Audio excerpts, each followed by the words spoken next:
Ве поздравувам и ви посакувам Божи благослов. Мијата сабота таман најавив една серија проучување на библиските пророќства.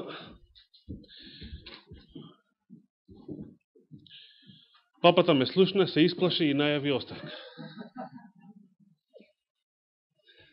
Прв пат по 13-тиот век некој папа поднесува оставка. Интересно е што скопските медиуми ме изненадија што се вклучија во дискусијата околу неговиот наследник. Обично тие дискусии се водеа помеѓу разни независни служби, проповедници на интернет, месијански евреи и разни упатени во врска со некои мистични пророќства, во врска со следниот папа. Па некои скопски медиуми се вклучија или успеа да слушнат дека се води таква дискусија, па сега во еден од нив видов наслов на интернет: оваа година повторно ќе има крај на светот? Со такво прашање. Значи сега, овој пат не заради нечие предскажување дека ќе има крај на светот, туку новите најави за крај на светот се поврзуваат со оставката на папата. Значи, како да папата има врска со крајот на светот. Много интересно.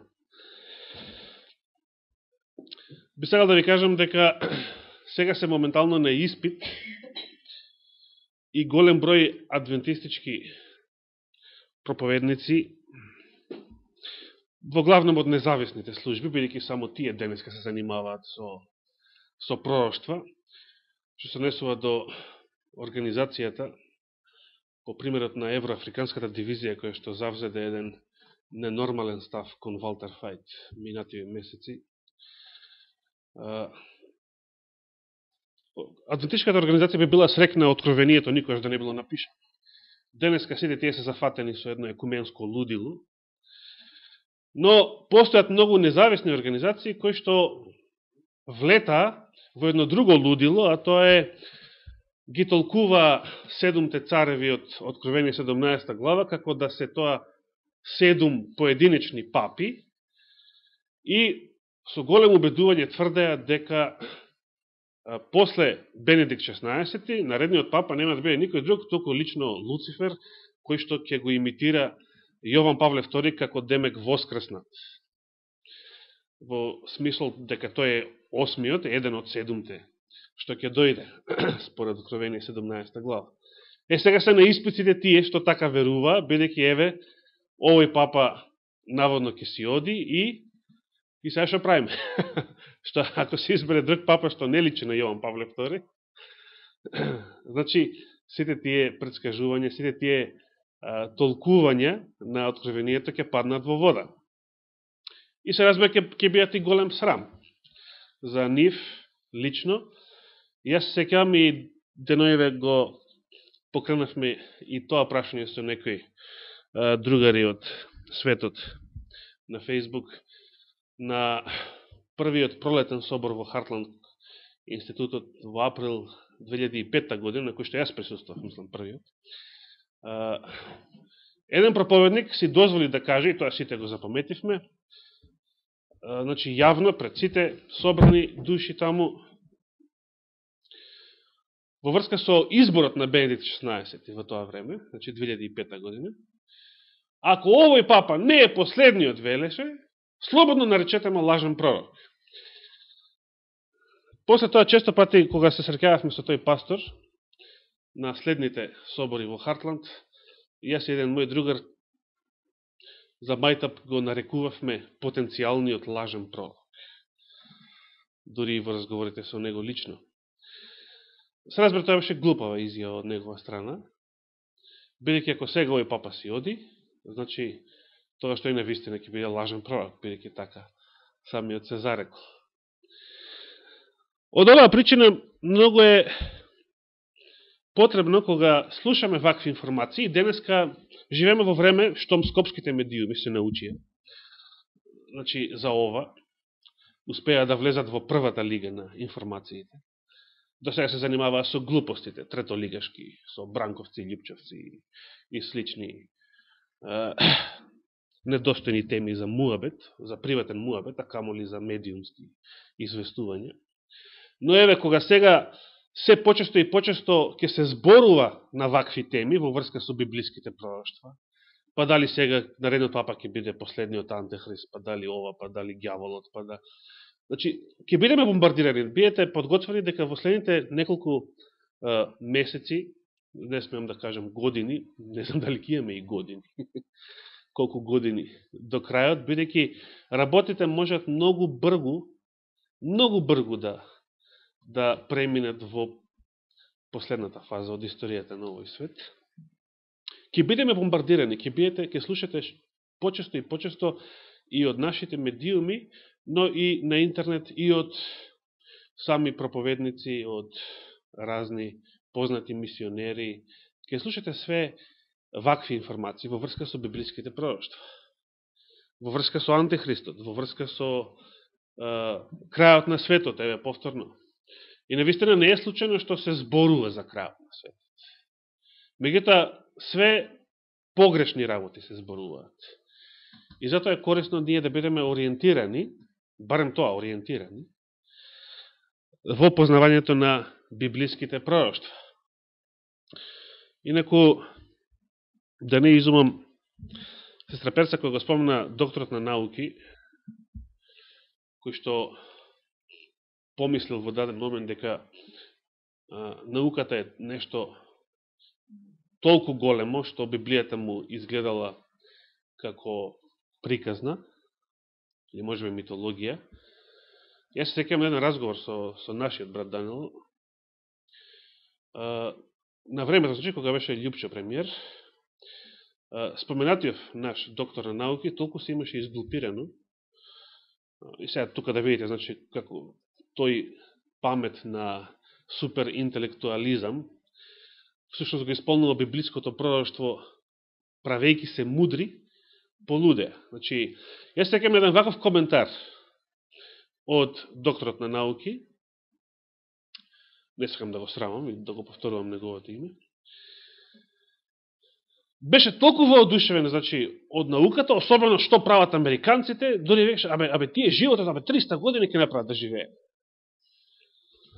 И сега, веднаш после тоа, начело со Љупчо, ВМРО-вците толку се разочараа кога настана војната 2001 година, се разочараа од Америка, што ако се сеќавате, и Љупчо даваше некои антиамерикански изјави во тоа време. И тука се види колку вреди таа верба во науката или во достигнувањето на современата цивилизација. Всушност, можеме да кажеме дека целата политика е таква. Вие си играте со ѓаволот и од него не можете да очекувате никаков благослов. Но, во опасни заблуди можеме да влетаме и како некој што можеби немаме никаква врска со политика, ако погрешно разбереме некои библиски пророштва. Или ако било која лажна наука, па се обидуваме да ја докажуваме со Библија. Затоа треба да бидеме добро подготвени, да бидеме ориентирани, како што реков, да бидеме упатени во Библијата. Особено во пророштвата за последното време, во библиските пророштва, бидејќи токму за нив ќе се зборува често од сега натаму и веќе до сега се зборуваше во јавноста, но уште почесто ќе се зборува и ќе се изнесуваат работи кои што можат да заведат. Значи, јас мината сабота ги споменав пророчките времиња и до сега како основа за разбирање на оние библиски пророштва кои што содржат времиња, како елемент. До сега разгледавме некои пророштва кои што покажуваат како еден ден може да се толкува како 1000 години, а исто така може да се толкува како еден ден, значи буквално, еден ден, 1000 години. Го разгледавме пророштвото на Осија во врска со последниот случај. И го започнавме третиот аспект, значи третата опција на толкување на еден ден како пророчко време во значење една година. Значи, еден ден во библиските пророштва може да значи еден ден, буквално може да значи една година и може да значи 1000 години. Нешто четврто може да значи. Јас не го ограничувам. Ако најдете во Библијата да значи и нешто четврто, може и тоа да го земеме предвид. Ги споменавме двата текста кои што вообичаено се зема како основа за толкувањето на еден ден во значење една година. Текстот во значи 4 Мојсеева и во книгата на пророкот Езекијел. Ги разгледавме тие текстови мејатата сабота, но споменав дека во Библијата постојат и некои други текстови кои што многу подобро од овие два, многу подобро прават паралела помеѓу еден пророчки ден и една вистинска година.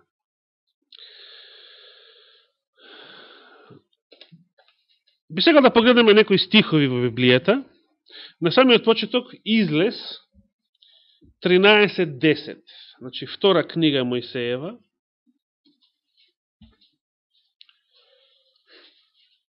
Тринаеста глава, 10 стих. Излез 13.10.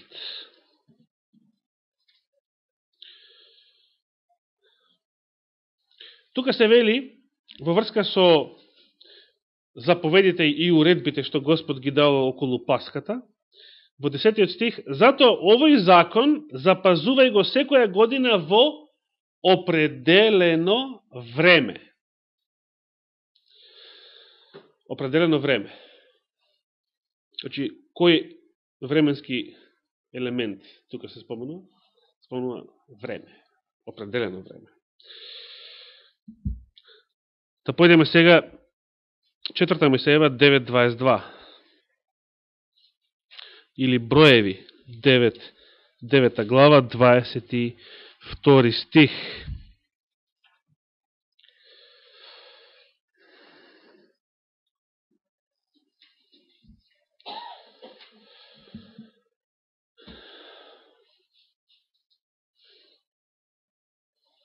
Тука се зборува за феноменот кога Господовата слава во вид на облак се наоѓала во даден момент над светилиштето, над шаторот, што било сигнал да се спакува шаторот и целиот израелски народ да појде напред, да се движи по пустината, а таму каде што облакот ќе застанеше, таму ќе требаше да застанат израелците и да се улогорат. Да почнем да читаме од 21 стих. Понекогаш облакот стоеше само од вечерта до утрината и наутро облакот се креваше, тогаш и тие тргнуваа. Или облакот стоеше и дење и ноќе и кога ќе се кренеше, тогаш и тие тргнуваа. И сега 22-иот, што го најавив, или ако 2 дена, или цел месец, или подолго време, облакот остануваше над скинијата, тогаш и синовите израелски стоеја и не тргнуваа на пат. А кога ќе се издигнеше, тогаш тргнуваа. Тука, оние имења што имаат врска со време, се 2 дена, цел месец или подолго време. Така. Значи, имаме и други стихови кои што можеме да ги прочитаме. Ајде да ги прочитам сите нив, па потоа ќе го кажеме коментарот што веќе го спомена брат Борче. Во Исус Навин, 13 глава, 1 стих.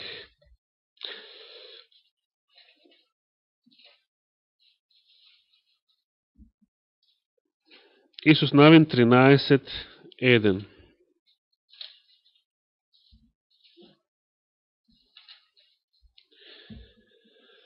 Тога се вели дека кога тој, Исус Навин, остаре и навлезе во поодмината возраст, Господ му рече: ти остаре и веќе си во поодминати години, а останува уште многу да се завладее. Во смисол да се освет делови од хананската земја. Тога се споменуваат поодминати години. Значи, до сега имавме времиња, определено време, подолго време. Овде имаме поодминати години. Суди 11:40.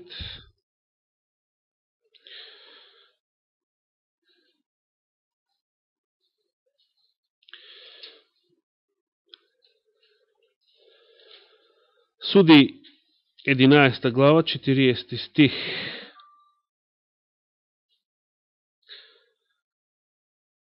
Секоја година керките Израелови да одат и да ја оплакуваат керката на Ефтај Галаатчанинот, како што вели овој превод, по 4 дена во годината. Тога се споменува годината, секоја година.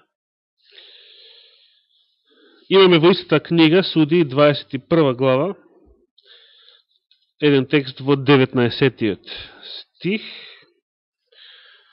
Суди 21:19.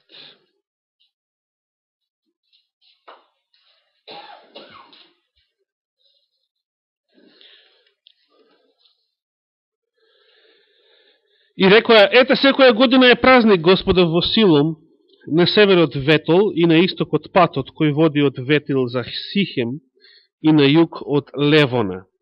Секоја година, тука се споменува. И ги прочитаме уште само 3 стиха, од кои 2 се во прва Самуилова книга. Прва книга Самуилова, 1:3, во првата глава, 3 стих. И секоја година на определени денови, тој човек одеше од градот свој за да му се поклони, да му принесе жртва на Господ Саваот во Силом, татко му значи Самуил. Таму беа двајцата синови на Илии, првосвещеникот Офни и Финес, свещеници на Господа. И тука се споменува изразот секоја година. Во втора глава од истата книга, 19 стих, во врска со семејството на пророкот Самуил, горната облека негова му ја правеше мајка му и му ја донесуваше секоја година, кога доаѓаше со мажот свој за да принесе годишна жртва. И уште еден текст во Амос 4:4. Еден од малите пророци. Книга на пророкот Амос, 4 глава, 4 стих.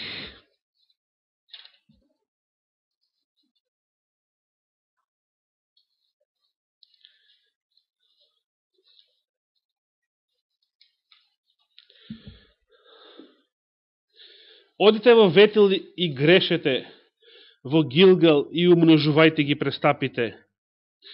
Пренесувајте жртва секое утро, десетоци секој трет ден.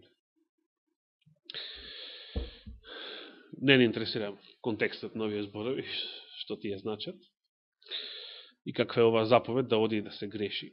Но, тука се споменува секое утро, како и секој трет ден. Во сите овие текстови, каде што имавме определено време, поодминато време, поодминати години, секоја година, определена година,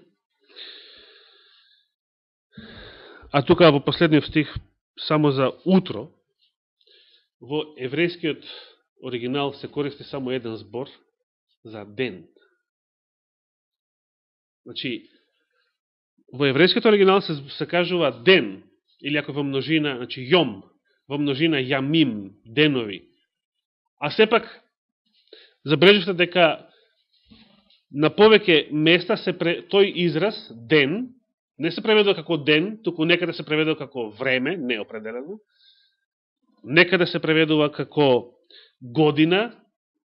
Често пати видовме стихови кои што велат секоја година. Или Исус Навин навлегол во поодминати години.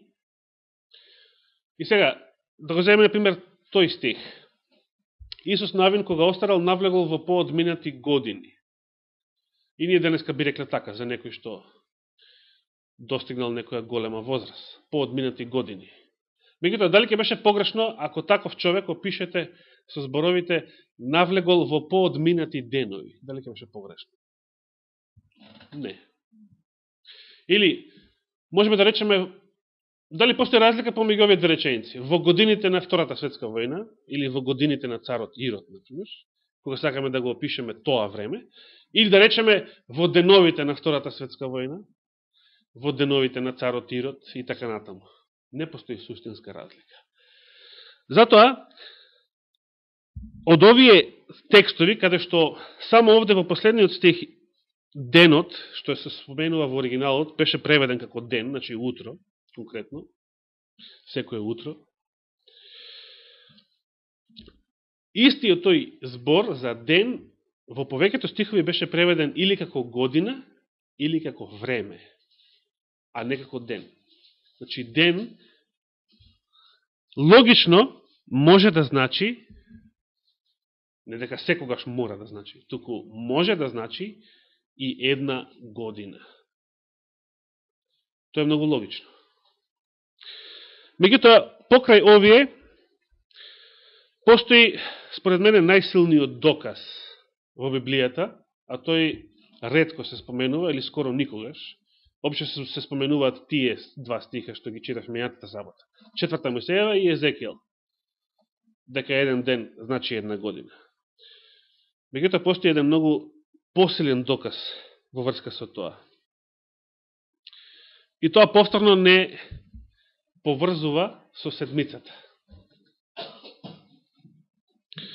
Кој е тој доказ? Значи, Господ го создал светот за 6 дена, а се одморил или починал во седмиот. На многу места во Мојсеевиот закон,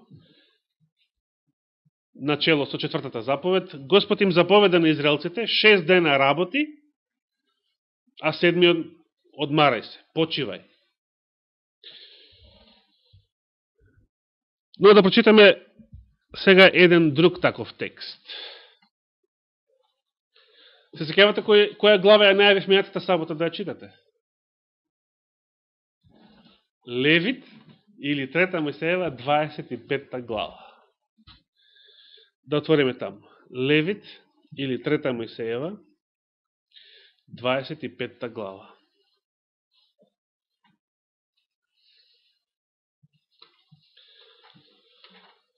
Зашто зборува оваа глава? Значи, откако во претходните глави е даден опис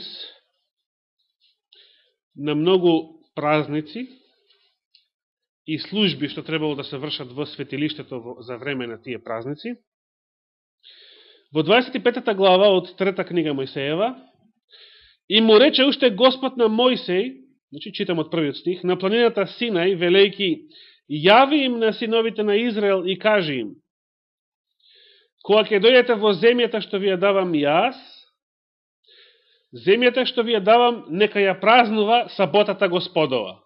Застанеме само за момент.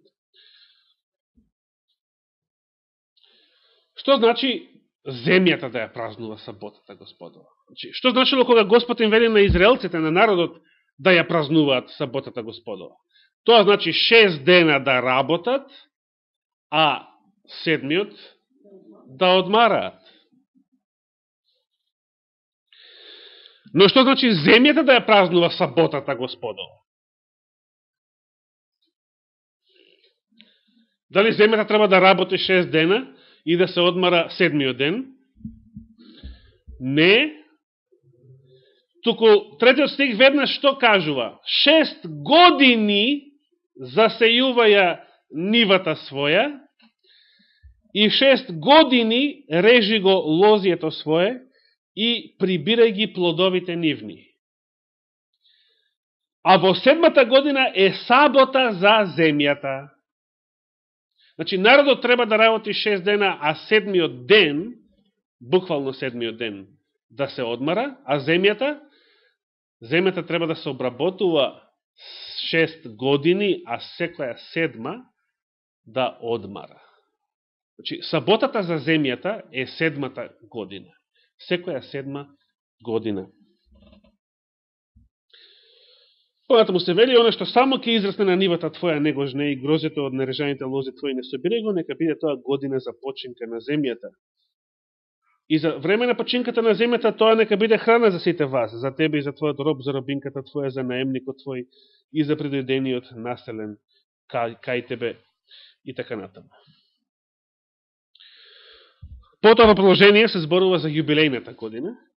Значи, и изброј 7 саботни години, значи 7 по 7, и ќе дојдете до 49-та. Значи 49-та е саботна година, така? 7-та саботна година. И тогаш наредната 50-та е што? Јубилејната. Значи 2 години една до друга се одмор за земјата. Но само во случајот кога 49-та, значи 7-та сабота. По 7-та сабота и 50-та е јубилејната година. Затоа современо проучувавме на почетокот, поточно на крајот од минатиот век.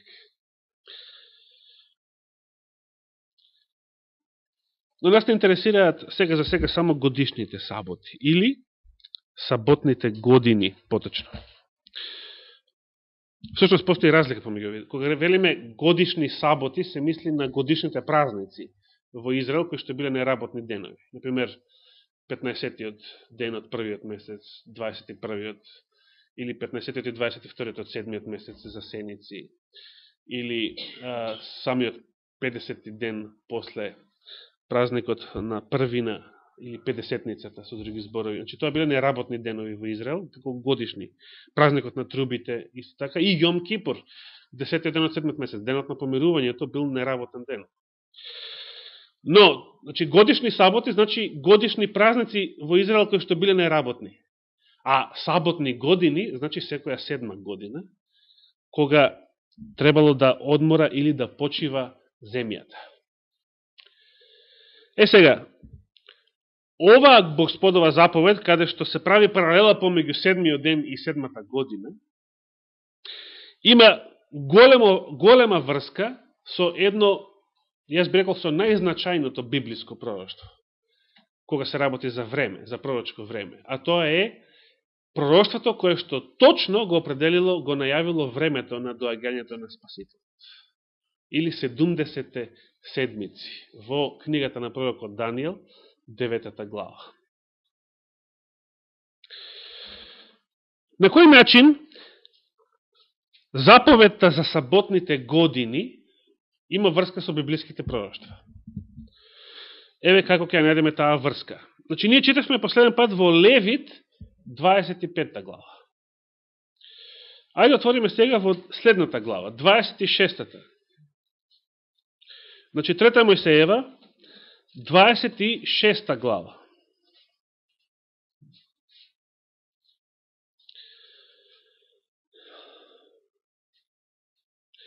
Говорејќи им на израелците за тоа што Господ ќе направи со нив во случај на отпад, беззаконие и непослушност од нивна страна, покрај сите проклетства што се најавени, пример во 28 стих се вели: јас ќе тргнам против вас со гнев и 7-кратно ќе ве казнам за гревовите ваши. 7-кратно. И да не ги читам сите тие проклетства. 32 стих вели: ќе ја запустам земјата ваша, така што ќе се чудат над неа непријателите ваши што ќе живеат во неа. Вас пак ќе ве растурам меѓу народите и ќе направам да ве гонат со изваден меч. Колку прецизно исполнети пророќства. ако само се сетиме на што се доживеале евреите во периодот од последниве 2000 години, заради најголемата непослушност и најголемиот отпад од верата, од фрлањето на Синот Божи.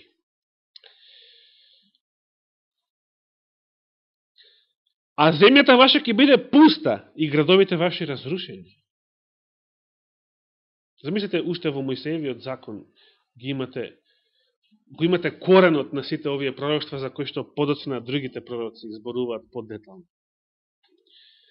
И сега 34 стих. Тогаш земјата ќе надомести за своите саботи. Кога земјата ќе надомести? Што треба да надомести земјата? Тогаш земјата ќе надомести за своите саботи преку сите денови додека бида пуста. Додека вие биете во земјата на непријателите ваши, земјата ќе си почива и ќе надомести за своите саботи. Значи, кога Израел ќе биде расен, неговата земја ќе почива. Но што значи тоа ќе надомести за своите саботи? Значи, кога Израел бил непослушен кон Господа, например, ако земете да ја читате цела книга на пророкот Еремија, непосредно пред Вавилонското робство, пред инвазијата на царот Навуходоносор, на вавилонските војски, ќе видите дека помеѓу сите други беззаконија за кои што Израел е обвинет од страна на господовите зборови, од страна на Господа, многу често се споменува непочитувањето на господовите саботи, значи во Еремија. И сега, ако го читаме Еремија, кога читаме ги обезчестија моите саботи, ги погазија моите саботи, не ги почитуваа моите саботи, заклучуваме во нашиот ум, ние тоа го разбираме дека се мисли на седмиот ден, саботата. Но што друго израелците не почитувале за време на беззаконие, непослушност и отпад од заветот, не ги почитувале ни саботните години. Значи, во време кога народот не го почитувал седмиот ден, буквално, зарем ќе ја почитува саботната година, секоја седма година, зарем тогаш ќе се водржи од обработка на земјата, од сеидба, жнење и така натаму. Значи, земјата била обработувана во време на беззаконие и отпад и секоја седма година и заради тоа немала почивка. А што прават денес луѓето? После денес нација која што секоја седма година ја остава земјата да почива. И сега, дали после треба да се чудиме зашто денес било кој приватен фармер или цели државни корпорации, за да имаат принос од земјата, треба да фрлат 1 тон отрови во неја, 1 тон ѓубриво во неја, па уште и Монсанто треба да се вклучи во тој бизнис, да им ја отровува уште повеќе земјата. Зошто? Значи, што би било кога ниту еден земјоделец не би користал вакви средства? Еве, чисто нека си засее нива и сам да се очекува сега само со тие природни средства да добие плод.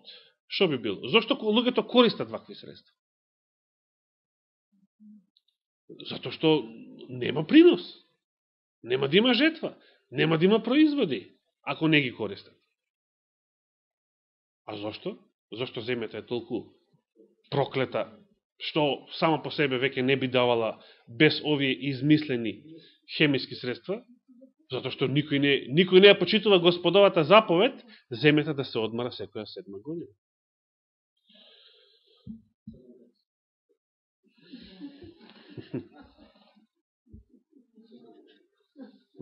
Секоја година, да.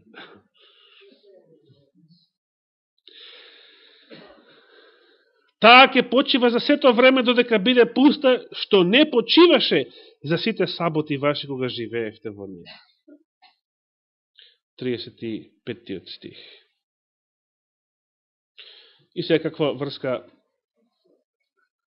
има ова со најзначајното пророќство. Го споменавме веќе Еремија, во чие што време Израел не ја почитуваше саботата Господова, ниту саботните години.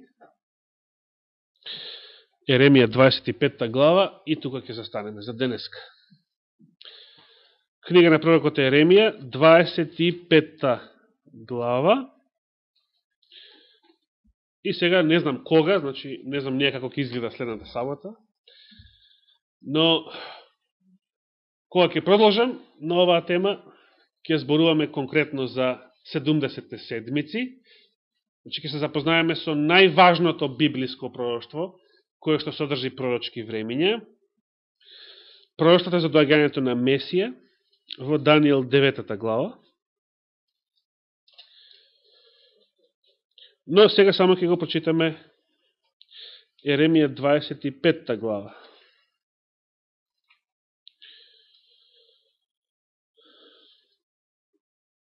Господ овдека прв пат најавува не само казна, робство и неволи за својот народ кој што отпаднал од него и од неговиот завет, туку кажува конкретно колку долго ќе траат тие неволи, тоа вавилонско робство.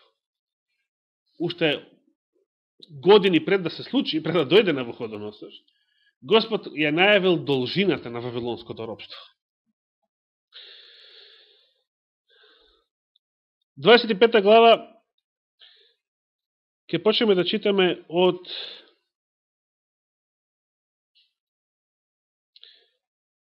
9 стих.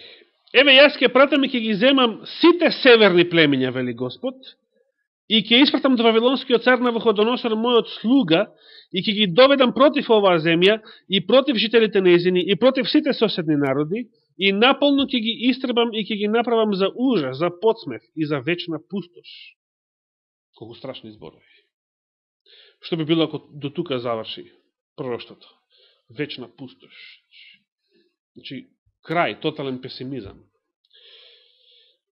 И ќе ги прекратам во нив гласот на радоста и гласот на веселбата, гласот на младоженецот и гласот на невестата, звукот од воденичниот камен и светлината од светилото. Ве подсетува на нешто? Звукот на воденичниот камен. Мене ме подсети на Откровение 18 глава. И целата таа земја ќе стане пустина и ужас. И тие народи ќе му служат на вавилонскиот цар кога? Колку? 70 години. Ако ќе се исполнат 70 години, ќе го казнам вавилонскиот цар и оној народ, вели Господ, за нивото беззаконие, и земјата халдејска ќе ја направам вечна пустина. 70 години. Најавено вавилонско робство 70 години. Дали некој што се запрашале зошто 70 години? Зошто Господ рекол дека вавилонското робство ќе трае 70 години?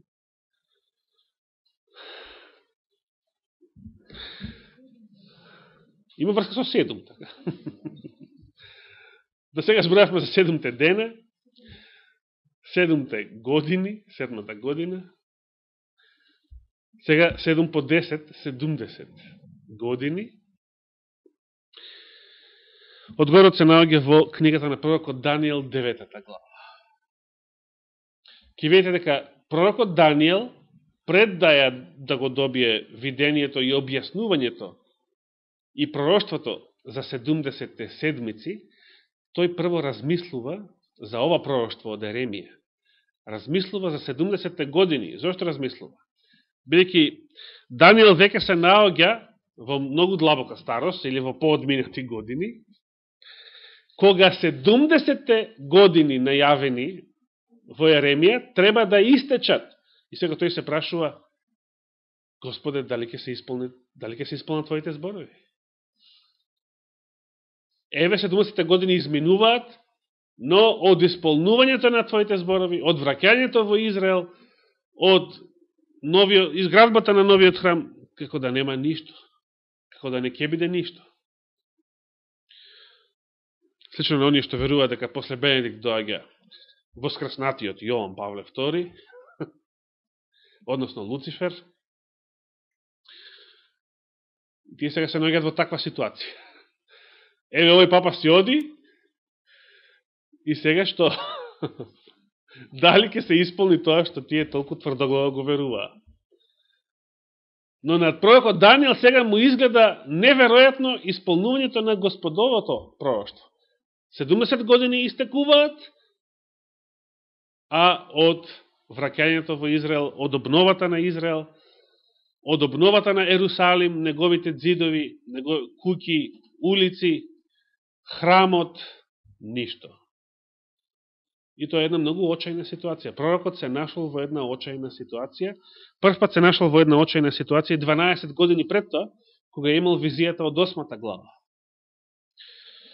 Бидејќи тогаш, кога слушнал 2300 вечероутрини, ако така го преведеме тој израз, едноставно се збунил, таму вели дека му се слошило, паднал болен, бидејќи не можел, сето тоа не можел да го разбере.